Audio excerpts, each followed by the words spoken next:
혹시 여러분 그 레트로 감성이라는 이야기 들어보셨습니까? 요즘 레트로 광풍이라고 말할 정도로 굉장히 레트로라는 것이 대세가 되고 있는데요. 그러면 이 레트로라는 말의 뜻이 무엇일까요? 정확하게 어떤 의미를 가진 것일까요? 이 말은 회상 또는 추억 뭐 이런 뜻을 가진 영어 단어 레트로스펙트라는 단어의 이제 준말이에요.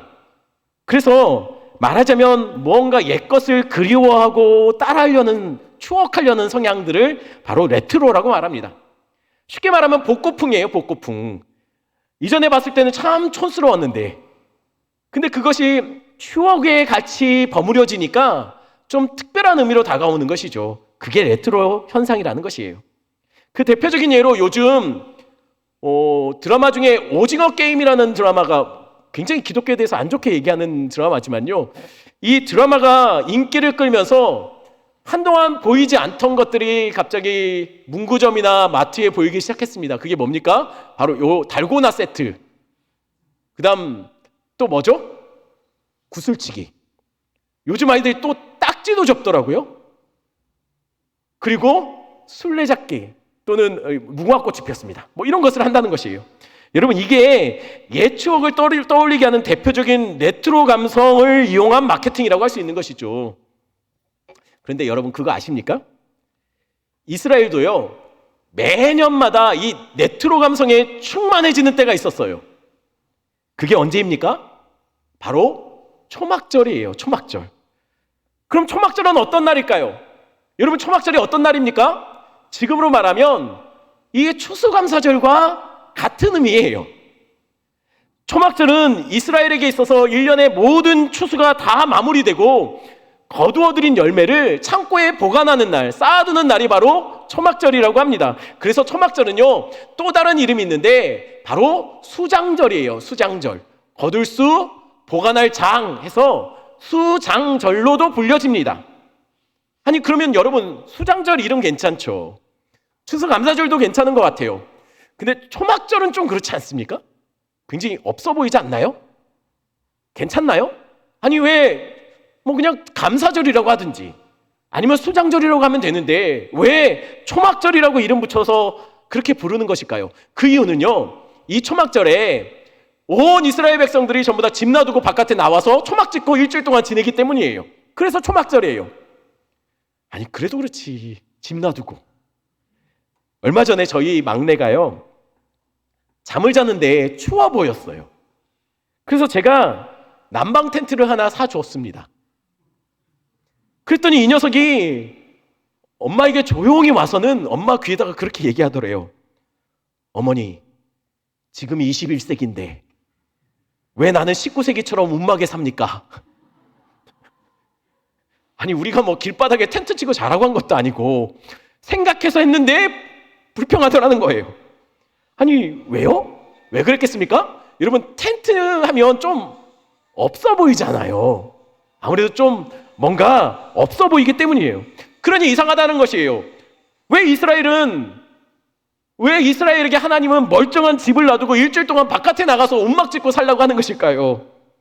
그들 중에 아마 그런 마음이 든 사람도 있지 않았을까요? 아버지 왜 우리는 21세기인데 예, 초막절은 지금도 지켜지고 있습니다. 왜 21세기인데 왜 이렇게 움막 짓고 살라고 합니까? 투덜거리는 사람들 나오지 않았을까요? 그런데 신기한 것은요 이 초막절에 누구도 이스라엘의 이 투덜이들이 아무도 초막절에 그 초막에 산다는 불편함 속에서도 불평하거나 하나님을 원망하는 사람이 없더라는 것이에요. 오히려 이날은요 1년 중에 이스라엘 백성들이 가장 즐거워하고 기뻐하는 날입니다. 특히 마지막 날이 그래요. 마지막 밤은요 뭐 그냥 거의 뭐 불의 날입니다. 뭐 불 같은 날이에요. 불타는 날이에요. 아니 진짜 불을 켜놓는 날이에요. 불이 꺼지지 않는 날. 밤새도록 남녀노소 심지어는요 근엄했던 제사장들마저도 앞에서 앞장서서 춤을 추는 날. 그래서 마치 천국의 잔치가 이 땅에서 재현되는 것 같은 그런 느낌을 받게 되는 날. 그게 이 초막절의 마지막 날이었어요. 그래서 심지어는 이스라엘 사람들은 그런 말도 합니다. 초막절에 그 축제를 보지 못했다면 기쁨이 뭔지 말하지 말라. 천국과 같은 기쁨이 이 땅에서 이루어졌다라는 것이죠. 여러분, 그러니 사실 이 초막절이 이해할 수 없는 절기라는 거예요. 어떤 점에서 그렇습니까? 여러분, 1년 중에 가장 감사와 즐거움이 가득한 날이에요. 그런데 가장 불편한 날이에요. 이날이요, 가장 풍성한 때예요. 그런데 가장 초라하고 형편없는 거처로 일주일 동안 그곳에서 지내는 날이 이 날입니다. 그러니 이상하다는 거예요. 그러면서도 이상하게 그 절기를 지배하고 있는 감정은요, 불평이나 원망이 아닙니다. 기쁨과 감사로 충만한 절기가 되더라는 것이에요. 여러분, 이게 어떻게 가능할까요? 어떻게 불편한 초막 안에서 그들은 감사하고 기뻐할 수 있는 것일까요? 여러분, 이거 알면은 어쩌면 우리 중에 이 코로나 기간을 거치면서 가만 생각하니 감사절인데도 우리 감사할 게 없는, 우리는 그저 이 감사절에 감사할 것이 없는, 감사가 빠진 감사절을 어쩔 수 없이 매년 드리니까 드리는 성도들이 있을 거 아닙니까? 여러분, 어떻게 그들은 이런 초막에 지내면서도 감사로 그 시간들을 채워갈 수 있었을까요? 이것이 가능했던 이유는요, 첫 번째, 다 지난 일이기 때문이에요. 초막절의 감사는요, 이미 지나온 것들을 감사하는 거예요.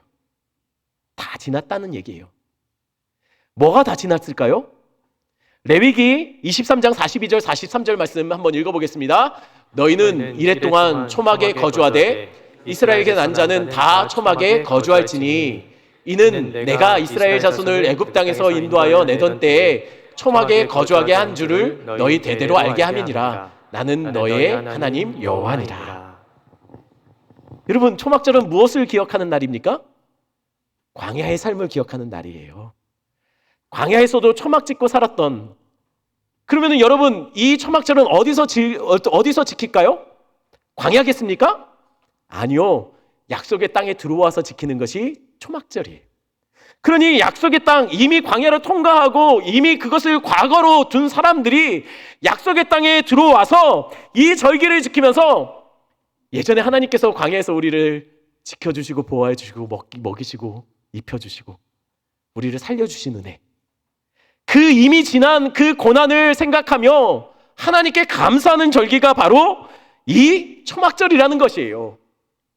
여러분, 제가 어렸을 때요, 저희 어머님이 정말 싫어했던 것이 보리밥이었습니다. 저희 어머님은 보리밥을 너무 싫어했어요.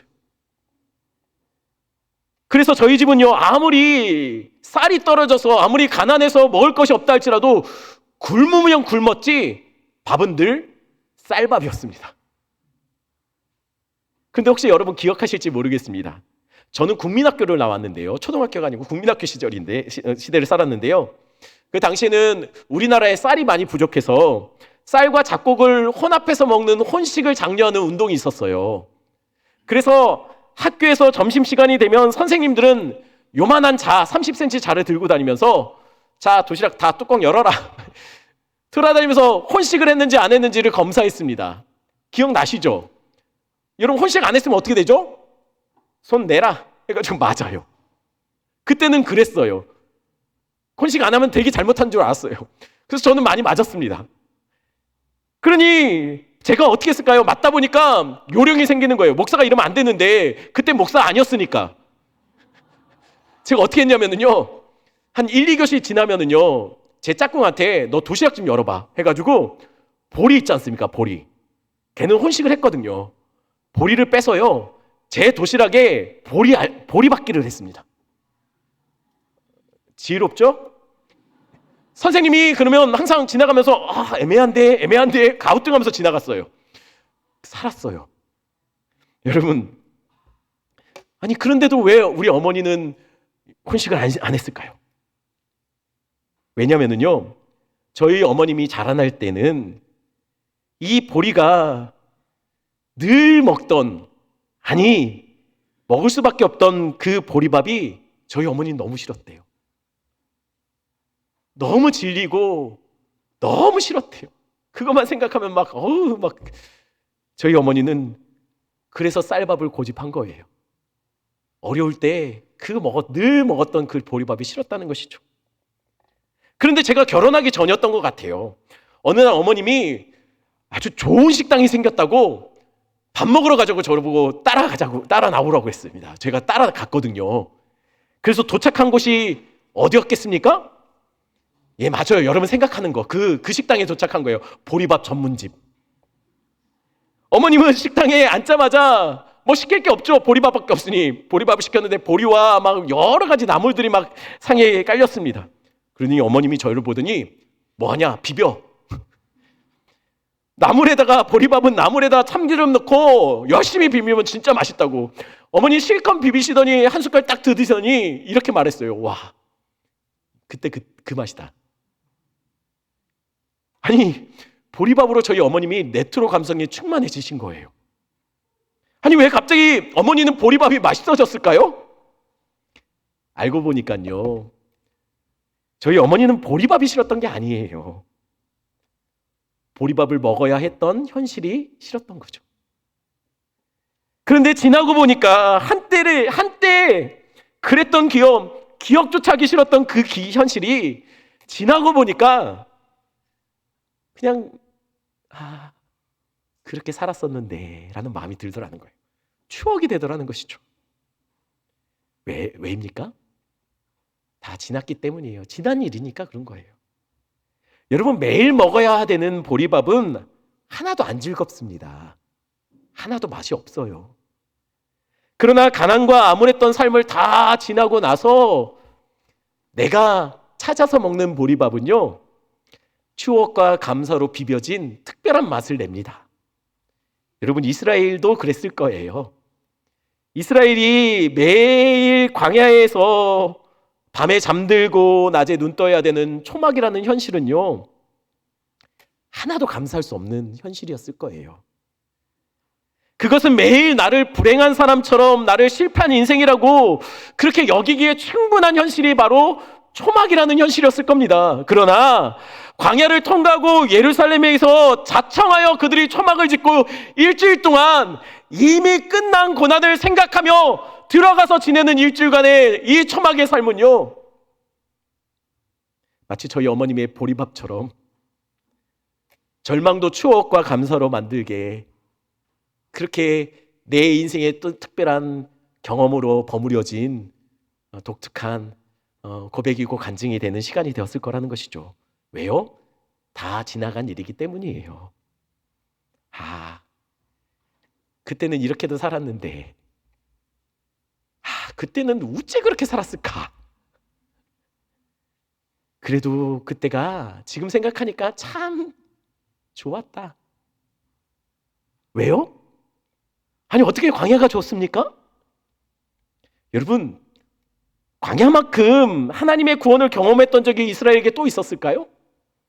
여러분, 광야만큼 이스라엘 백성에게 하나님이 그들과 함께하는 것이 생생하게 경험됐던 또 다른 경험이 있었습니까?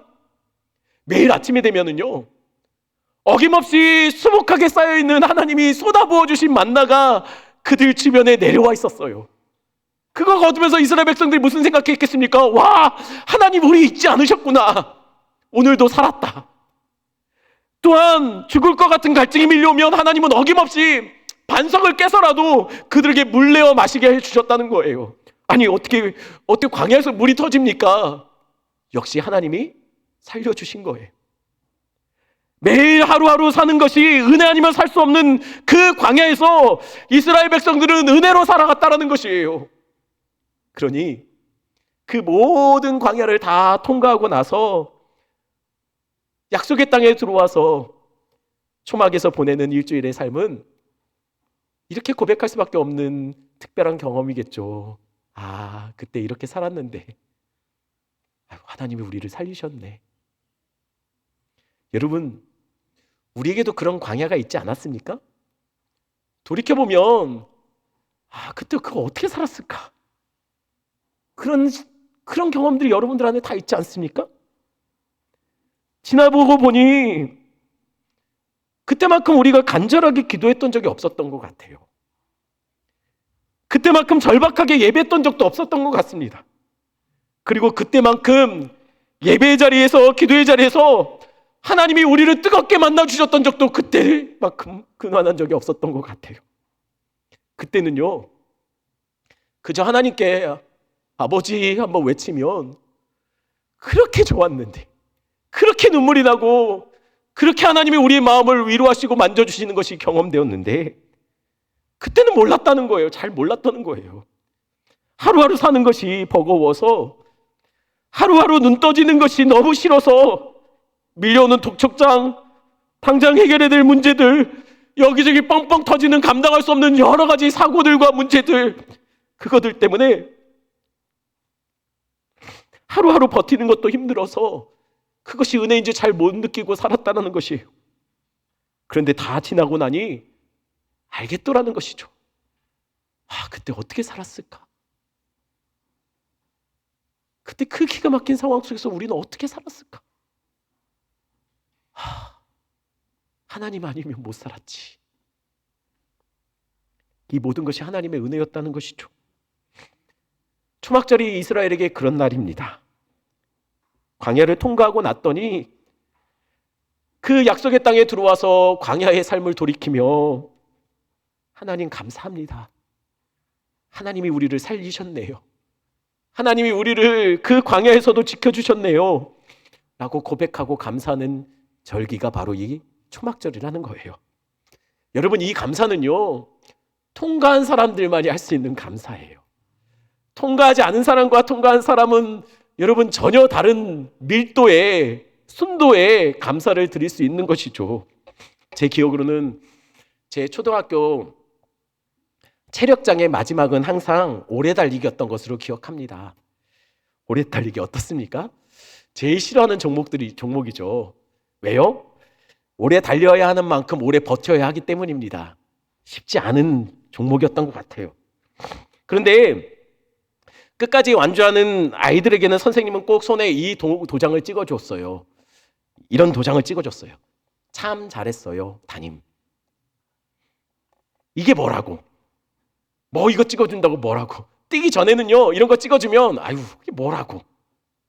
그런데요, 제가 숨 넘어갈 듯 열심히 뛰고 결승점을 통과했을 때 선생님이 찍어주는 이 도장은 뛰기 전에 옆 친구 손등에 있는 것과 내 손등에 있는 것은 분명 똑같은데 와닿는 느낌은 전혀 달라요. 이게 뭐라고?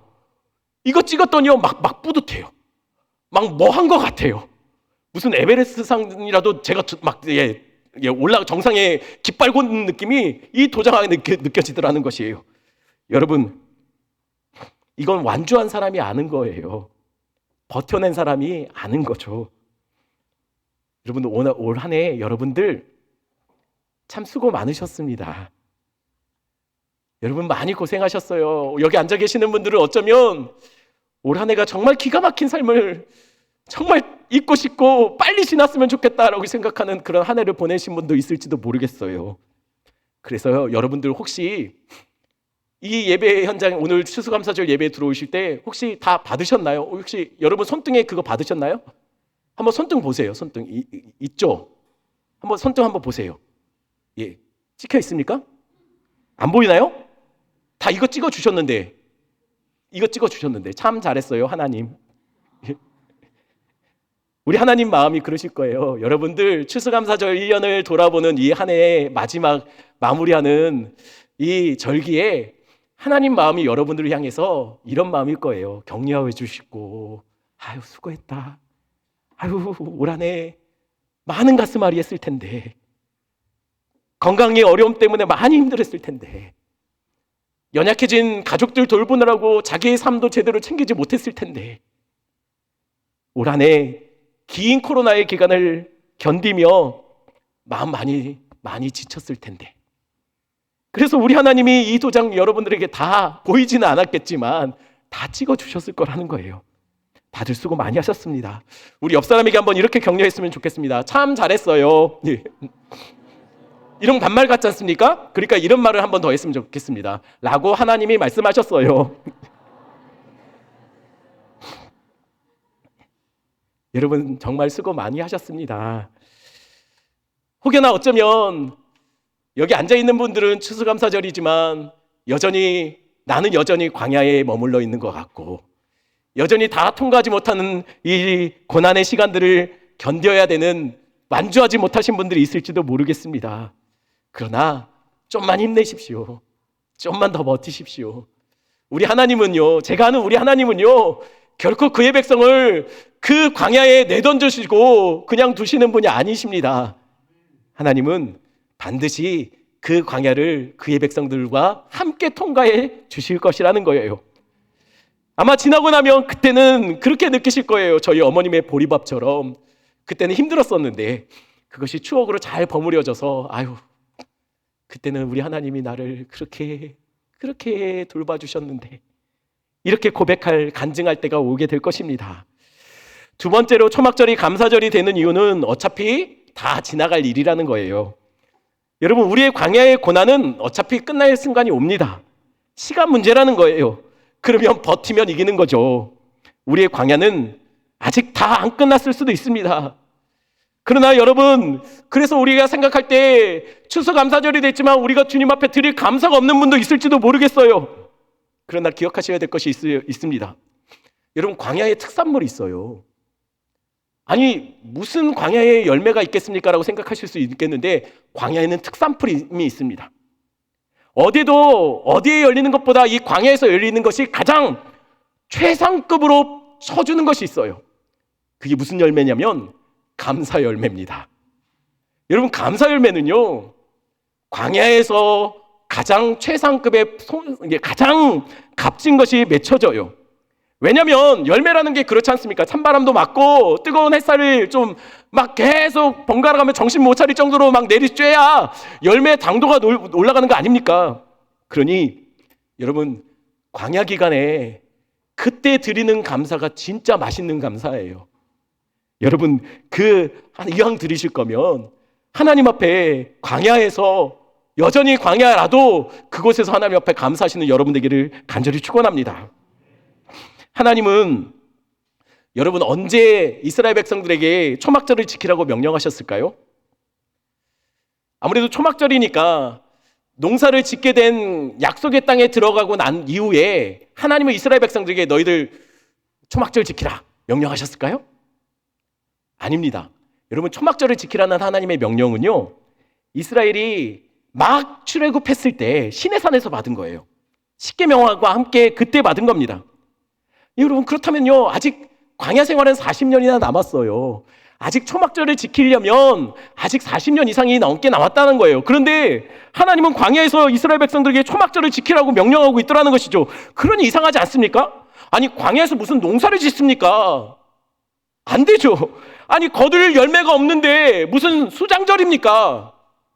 아니, 매일 초막에서 자고 깨어나는 것이 일상인데, 아니, 무슨 초막절을 지킬 수 있습니까? 광야에서 초막절을 지키라는 것은요, 이거는 아무리 봐도 이해가 안 되는 명령이죠. 여러분, 그러면 이걸 어떻게 이해해야 될까요? 열매를 들 수 없는 상황에서 하나님께서 감사절을 명령했다면요, 그건 우리 보고 열매를 드리라는 것이 아니라 하나님께서 우리가 하나님 앞에 감사할 수 있는 열매를 하나님께서 주시겠다는 얘기예요. 약속이라는 것이에요. 비록 광야이지만 하나님이 반드시 너희를 약속의 땅, 드릴 것이 풍성한 그 땅으로 인도해 주시겠다라는 하나님의 약속을 보여주신 거예요. 비록 광야지만 곧 끝난다는 이야기예요. 반드시 하나님은 그들을 이 광야에서 구원해 주신다는 그 약속으로 초막절을 지키게 될 것이라는 것을 하나님은 명령하셨다는 것이죠. 그러니 광야에서의 감사는요, 지금 우리가 갖고 있는 열매 때문에 감사하는 것이 아니에요. 앞으로 주실 열매 때문에 감사하는 것입니다. 그러니 광야의 삶이 버겁더라도 기억하세요. 이 또한 지나갈 것입니다. 우리 옆 사람과 한번 이렇게 다시 한번 인사했으면 좋겠습니다. 이 또한 지나갈 것입니다. 예, 코로나의 모든 상황 속에서도 하나님은 성도들을, 그의 백성들을 그냥 두지 않으실 거예요. 하나님 이 또한 지나가게 하실 겁니다. 세 번째로 초막절이 감사절이 되는 이유는, 이 초막절은 내가 아니라 우리가 함께 드리는 예배이기 때문이에요. 여러분, 초막절이 시작될 때 아마 이스라엘 백성들 중에는 수확한 것이 많아서 창고에 가득가득 열매를 쌓는 사람이 있었을 거예요. 또한 그들 중에 누군가는요, 비록 약속의 땅에 살지만 여전히 그 광야에 던져진 것처럼 너무 힘든 삶을 살아서 하나님 앞에 거둬들인 것도 없고 드릴 감사도 없는 그런 성도들도 아마 이스라엘 백성도 있었을 겁니다. 그러나 이스라엘 백성들에게 있어서 이 초막절은요, 모든 사람들이 함께 기뻐하는 절기로 하나님 앞에 드려졌어요.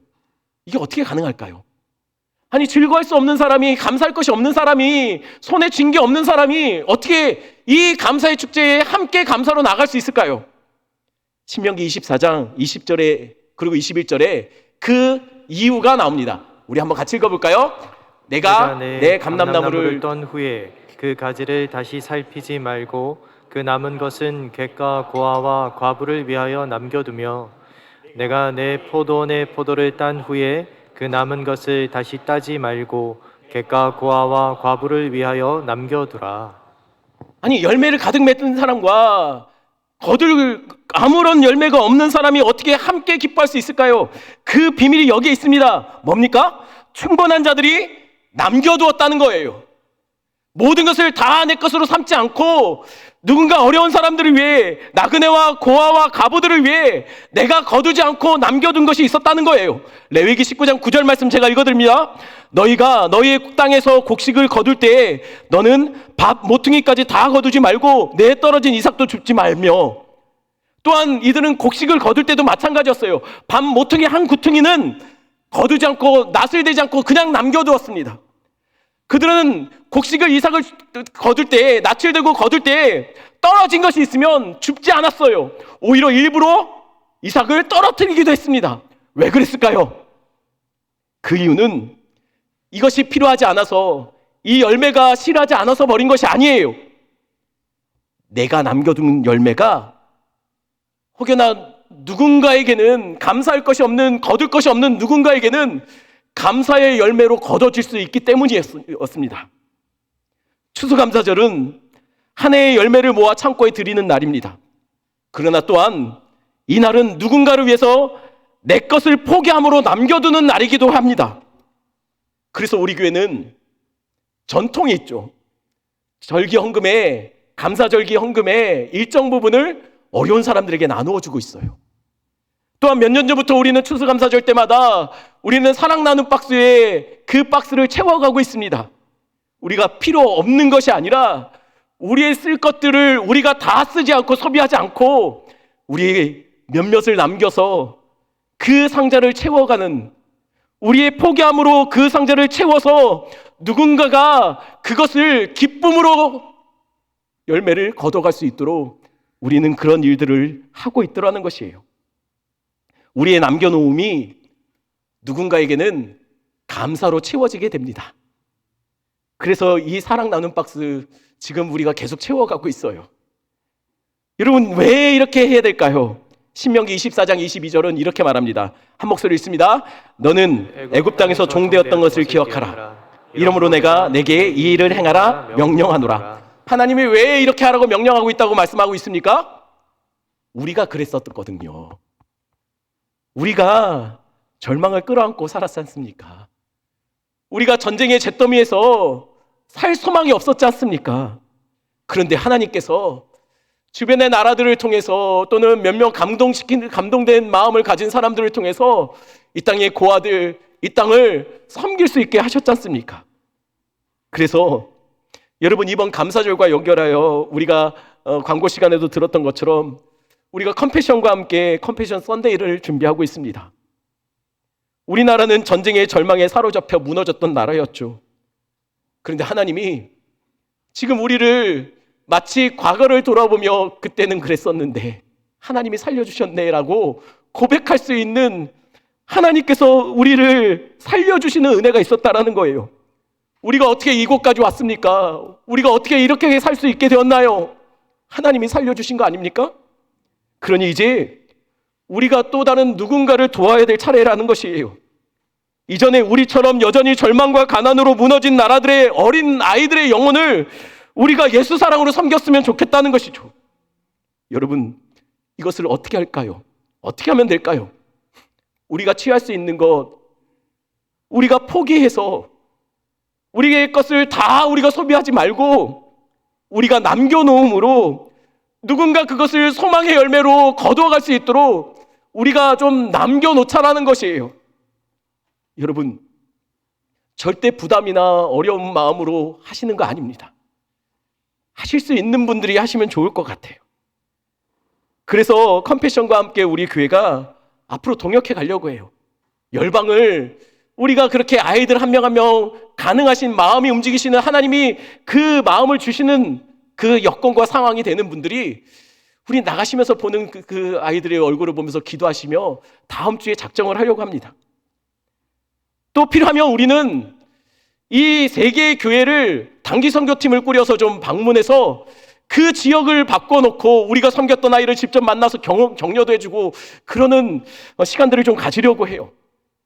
또한 우리가 말씀드렸던 것처럼 통일을 준비하며 이 사역을 열방뿐만 아니라 우리가 북한도 좀 섬겼으면 좋겠다는 생각이 듭니다. 통일될 때까지 우리가 일정 기금을 남겨두려고 해요. 일정 우리가 매달 얼마씩을 남겨서 이것을 모아서 통일이 됐을 때 또 북한의 아이들을 그렇게 양육할 수 있는 센터를 우리가 지으려고 합니다. 하나님이 주신 감사의 열매를 우리가 다 소비하지 않고 우리 교회는 자꾸만 남겨서 누군가가 소망의 열매로 걷어갈 수 있도록 우리는 점점 더 많이 남기는 교회가 되었으면 좋겠다는 생각이 듭니다. 이게 초막절의 함께함의 의미죠. 그러나 여러분 기억하실 것이 있어요. 초막절은 추수의 날이기 때문에 감사절이 됩니다. 그러나 이 날이 진짜 감사할 수 있는 이유는요, 사실 이 날은 구원의 날이기 때문입니다. 우리 16절 한번 같이 읽어볼까요? 16절 한 목소리 읽겠습니다. 너희 가운데 모든 남자는 1년에 3번 곧 무교절과 칠칠절과 초막절에 내 하나님 여호와께서 택하신 곳에서 여호와를 배웁되 빈손으로 여호와를 배웁지 말고. 1년에 3번 이스라엘 백성들 중에 남자는 예루살렘으로 올라와야 했습니다. 이게 이스라엘 백성들에게 3대 절기인데 3대 절기에는 꼭 열방에 흩어져 있던 이스라엘 백성들의 남자는 전부 다 예루살렘으로 와야 됐어요. 근데 이 세 절기가요, 재밌는 것은 모두 추수와 관련된 절기예요. 첫 번째, 이 3대 절기 중에 첫 번째 절기는 무교절입니다. 근데 이 무교절 안에는 초실절이 있어요. 초실절은 보리의 수확을 알리는 절기가 초실절입니다. 수확을 알리는 절기죠. 두 번째, 칠칠절 또는 오순절이라고도 합니다. 이 오순절에는 무슨 추수가 시작됩니까? 밀추수예요. 밀의 추수가 이때 시작돼요. 그리고 마지막 초막절은 1년의 모든 수확이 다 마무리되는, 열매까지 다 마무리해서 창고에 쌓아두는 절기가 바로 초막절이에요. 그래서 초막절을 대추수의 날이라고도 말합니다. 초막절은 1년의 모든 수확이 완성되는 날이에요. 이 추수의 날에 온 열방에 흩어졌던 하나님의 백성들은 전부 다 예루살렘으로 몰려 들어와요. 여러분, 그런데 왜 하나님은 이런 명령을 하셨을까요? 왜 번거롭게 1년에 3번이나 흩어졌던 그들이 전부 다 예루살렘으로 올라오게 하나님은 그렇게 명령하신 걸까요? 이것이 무슨 의미일까요? 이것에 대한 힌트는 마태복음 3장 12절에 있습니다. 한번 같이 읽겠습니다. 함께 있습니다. 손에 키를 들고 자기의 타작마당을 정하게 하사 알곡은 모아 곳간에 드리고 쭉정이는 꺼지지 않는 불에 태우시리라. 성경에서는 추수를 심판으로 많이 비유합니다. 그 심판의 날에 하나님께서 이렇게 하시겠다고 지금 말씀하고 있는 거예요. 알곡과 쭉정이를 나눈대요. 쭉정이는 어떻게 하신다고요? 영원한 불에 던진다고 합니다. 그럼 알곡은 어떻게 하십니까? 모아서 곳간에 모아둔다고 합니다. 다시 말씀드립니다. 알곡은 모아서 곳간에 모아두는 거예요. 이게 뭐죠? 수장이에요. 수장절. 곡식을 모아서 마지막 추수의 때에 곡식을 모아서 알곡을 모아서 창고에 드리는 것. 여러분, 이 추수는 바로 알곡인 진짜 성도들이 천국 창고, 즉 새 예루살렘에 다 하나님께서 모아주실 것이라는 약속을 담고 있는 그 절기가 바로 초막절이라는 것이에요. 그래서 이 추수의 때마다 온 열방에 흩어져 있던 하나님의 백성들이 전부 다 예루살렘으로 몰려드는 것이죠. 왜요? 여러분, 얼마 전에 우리 수능이 있었죠. 수능 전날 뭐 하는지 혹시 아십니까? 예비 소집합니다. 시험 보는 곳에 전부 다 아이들을 모아요. 왜요? 딴 데 가지 말라고. 내일 오면 마음이 분주하니까 미리 한번 와서 확인하고 내가 시험 볼 곳이 어딘지 확인하라는 의미로 예비 소집하는 겁니다. 여러분, 초막절의 의미가 뭘까요? 바로 그 의미예요. 마지막에 이루어질 하나님의 진정한 구원의 때에, 그때 하나님의 백성들이 어떤 구원이 이루어지게 될지 하나님께서 예비 소집하는 거예요. 새 예루살렘에 모일 하나님의 백성들이 하나님께서 구원의 때 전부 천국에 그 새 예루살렘에 모으실 건데 미리 예루살렘에 이 초막절에 모이게 한 것이죠. 그러니 여러분, 이 초막절은 알곡 성도들이 모여서 새 예루살렘에 모여서 구원받게 될 것을 예행 연습하는 것이라는 것이에요. 초막절은 사실 그래서 레트로 감성에 충만해지는 때가 아닙니다. 사실 초막절은 천국 감성으로 충만해지는 때가 초막절이에요. 진짜 초막절은 하늘에서 완성될 것이니까. 그래서 하나님은 이 땅에서 초막절로 하나님의 백성을 그때처럼 모으시는 거예요, 예루살렘으로. 왜냐면 구원받을 때 새 예루살렘으로 하나님 모으실 거거든요. 모여서 뭐 합니까? 광야의 때를 기억하며 하나님께 감사하는 거예요. 그때도 하나님께서 우리를 지켜주셨지. 하나님이 우리를 그 광야를 통과해서 이곳에 오게 하셨지. 바로 구원의 때 그렇게 할 거라는 거예요. 인생의 그 광야를 거쳐온 사람들이 전부 다 새 예루살렘에 모여서 그때도 하나님 우리 살려주셨지. 우리 이곳까지 모으게 하셨지. 그래서 이 예행 연습을 위해서 그 모여온 예루살렘에서 이스라엘 백성들이 모여서 뭐 한 겁니까? 밤새도록 축제를 벌인 거예요. 천국에 있을 것 같은 그 기쁨의 축제를 그들이 연습한 거예요. 그래서 그들이 뭐 한 겁니까? 천국에서나 있을 것 같은 형제 사랑의 모습을 그들이 보인 거예요. 내 걸 포기하고 남겨둠으로 누군가를 채워주는 선한 이웃이 된 거죠. 여러분, 그렇게 연습했던 사람들은 결국 어디로 가냐면요, 계시록 7장 15절에서 17절처럼 됩니다. 제가 읽어드립니다. 그러므로 그들이 하나님의 보좌 앞에 있고 또 그의 성전에서 밤낮 하나님을 섬김에 보좌에 앉으신 이가 그들 위에 장막을 치시리니 그들이 다시는 줄이지도 아니하며 목마르지도 아니하고 해나 아무 뜨거운 기운에 상하지도 아니하리니 이는 보좌의 가운데 계신 어린 양이 그들의 목자가 되사 생명수 샘으로 인도하시고 하나님께서 그들의 눈에서 모든 눈물을 씻어 주실 것입니다. 이게 진짜 초막절인 하늘의 구원의 때, 하늘에서 완성될 새 예루살렘에서 벌어질 일입니다. 이 땅에서 광야를 그저 버거운 삶을 살면서 다 통과했던 사람들이 이제 하늘에 가면 어떤 장막에 거한다고요? 오늘 본문에서 이렇게 말해요. 우리 주님이 쳐주신 장막. 이 땅에서 여러 가지 어려움과 가슴앓이하며 살았던 사람들, 그곳에서 하나님께서, 예수 그리스도께서 우리를 위해서 장막을 쳐주셔서 그 안에 거하는 자들은 다시 목마르지도 않을 거래요. 다시 줄이지도 않을 겁니다. 다시 다시 마음 무너지는 일도 없을 거예요. 악한 사람들과의 관계 속에 상처받는 일도 없을 겁니다. 더 이상 건강 때문에 힘들어하는 일도 없을 거예요.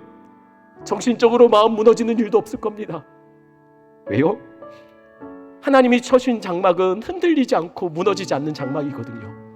어떤 해도 어떤 태양빛도 우리를 상하게 할 수 없다라고 성경에서 약속하고 있습니다. 그곳은요, 우리 주님이 눈물 닦아주시는 곳이 돼요. 이 땅에서 많이 힘드셨죠. 올 한 해 많이 힘드셨죠. 여러분, 하늘에서 이루어질 감사절은요, 우리 주님이 눈물 닦아주시는 감사절이래요. 더 이상 힘든 일, 어려운 일도 없는 하나님이 우리의 목자 되어주시는, 예수 그리스도가 목자 되어주시는 그곳이 우리에게 예비되었다는 것이에요.